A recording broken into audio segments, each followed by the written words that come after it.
शिशु जन्म हेबा पर 5टी डॉक्यूमेंट आणतु नहले शिशुर भविष्यत अंधार। Number 1 discharge summary. शिशु जन्म हेबा पर मेडिकल बाहरिबा समय एहाको नेबा पई जमारू भूलंतु नाही। एते शिशुर ओजन जन्म समय एवं स्वास्थ्य अवस्थार संपूर्ण विवरणी थाए। नंबर 2 जन्म प्रमाण पत्र।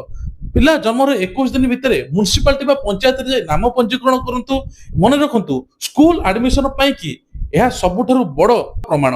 नंबर 3 टीकाकरण। शिशु केउ समय टीका दिया जिवो तार सब सूचना ए कार्ड रे थाए। सरकारी योजनार मागणा टीका पाई मध्ये यह अत्यंत जरूरी। नंबर 4 मां स्वास्थ्य कार्ड बा ममता योजना कागज।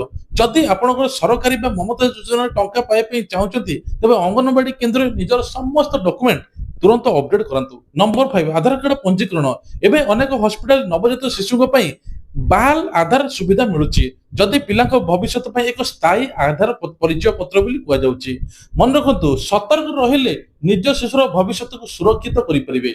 साधारण कथा हेले मध्य प्रत्येक परिवार मध्य जानिबा दरकार।